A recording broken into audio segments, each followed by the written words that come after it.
मैं हूं आबिद हुसैन शेख, आपका खैर मकदम है। 4 टीवी न्यूज कर्नाटक एक्सप्रेस में बर्खास्त विधायकों के साथ नाइंसाफी नहीं होगी, केएस ईश्वरप्पा। आज बीजापुर में मीडिया से बात करते हुए नए मंत्री बीजेपी के ईश्वरप्पा ने कहा कि यह सरकार अपना वक्त पूरा करेगी, बर्खास्त विधायकों को स्थान मान दिया जाएगा। पूर्व स्पीकर रमेश कुमार को कांग्रेस का एजेंट बताते हुए कहा कि अंबेडकर के बाद अब वो ही एक संविधान के माहिर बच्चे हैं। बालचंद्र जारकीहोली को कहा कि उनके परिवार में भी बहुत समस्याएं हैं, सबकी ओर ध्यान दिया जाएगा।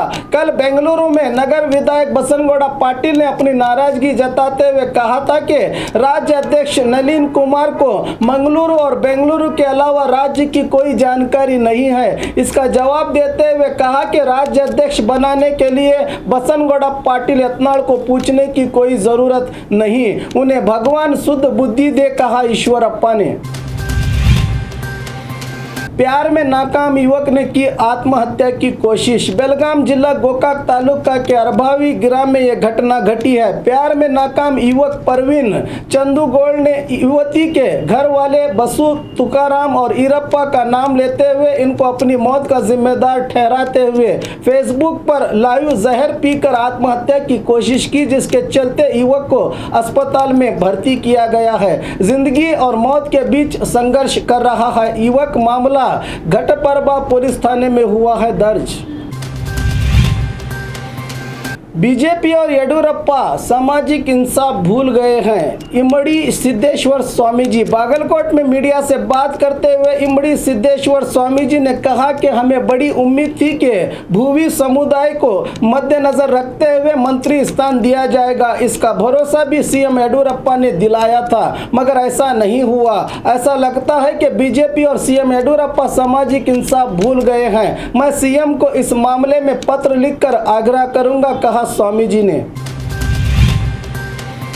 मैसूर में आयकर विभाग की रेड, 5 करोड़ 80 लाख जब्त। मैसूर के प्रसिद्ध कपड़ा व्यापारी धर्मराज शेट्टी एंड सन्स के निवास पर इनकम टैक्स अधिकारियों ने रेड करके करीब 5 करोड़ 80 लाख रुपये जब्त कर लिए। गुप्तचर विभाग की जानकारी के आधार पर यह कार्रवाई करते हुए बताया जा रहा है कि पिछले दिनों कपड़ा व्यापारी धर्मदास ने माल सहित अपनी जायदाद संदीप नामक कपड़ा व्यापारी को 13 करोड़ 80 लाख में बेची थी। 8 करोड़ रुपए बैंक में जमा हुए थे। टैक्स बचाने के लिए बाकी 5 करोड़ 80 लाख नकद देते समय रेड करके जब्त कर लिया गया।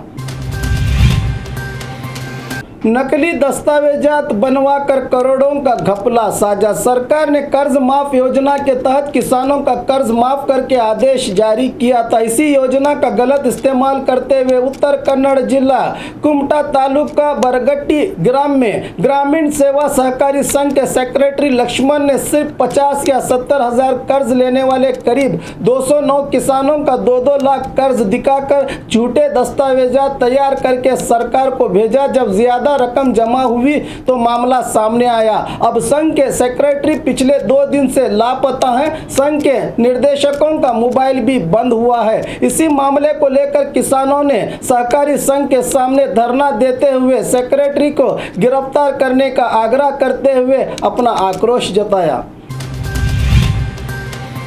तुमकुर सिद्धगंगा मठ की ओर से बाढ़ पीड़ितों के लिए 50 लाख रुपए का नजराना। सीएम बनने के बाद पहली बार येडियुरप्पा तुमकुर के सिद्धगंगा मठ पहुंचकर शिव कुमार स्वामी जी के मंदिर का दर्शन किया। इस मौके पर मठ के स्वामी जी ने येडियुरप्पा को शॉल उड़ाकर सम्मान करते हुए राज्य में बाढ़ से पीड़ित हुए लोगों की बहाली के लिए मठ की ओर से सीएम रिलीफ फंड को 50 लाख रुपए का चेक येडियुरप्पा को सौंपा। इस मौके पर बसवराज बोम्मई सहित और भी लोग भागी रहे।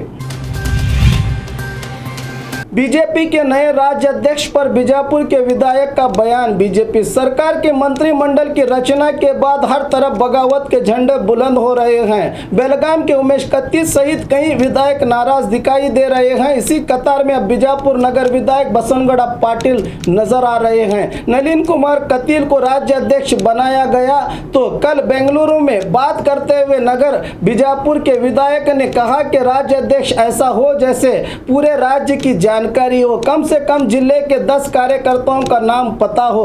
सिर्फ मंगलूर से बेंगलुरु घूमने वाले को मुश्किल होगी, इसलिए नलिन कुमार को सलाह देते हुए कहा कि वो बेंगलुरु के अलावा भी सब तरफ घूमे, कहा बसनगौड़ा पाटिल यत्नाल ने। माँ को दोबारा जन्म देने वाली बेटी, बूढ़े माँ बाप को बोझ समझने वाले इस दौर में एक बेटी ने बेटी होने का फर्ज निभाते हुए अपनी माँ को अपनी किडनी देकर मौत के मुंह से बचा लिया। बांग्लादेश की शिका रानी को जब किडनी की तकलीफ हुई तो बेटी वेबसाइट पर मणिपाल अस्पताल ढूंढ निकाला। यहाँ इलाज के लिए आई तो किडनी खराब होने की मनहूस खबर मिली। बेटी ने माँ को किडनी देने की बात सोची तो उसके मंगेतर ने आपत्ति जताई, रिश्ता तोड़ने की चेतावनी दी। इन सब बातों की परवाह न करते हुए अपने रिश्तों के कुर्बान करते हुए बीमार मां को किडनी देकर मौत के मुंह से खींच लिया बेटी ने। ऐसी बेटियों के लिए एक सलाम तो बनता है। परिहार कामों में अधिकारियों की लापरवाही ठीक नहीं, सिद्धरामैया।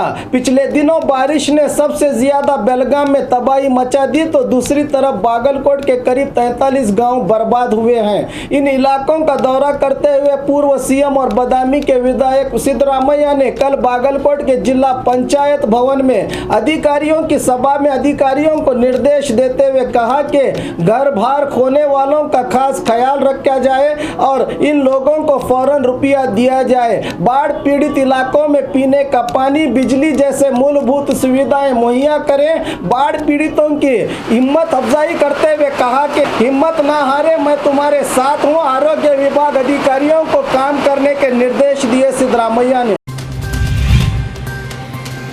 और खबरों के लिए देखते रहिए 4 टीवी न्यूज़ कर्नाटक एक्सप्रेस।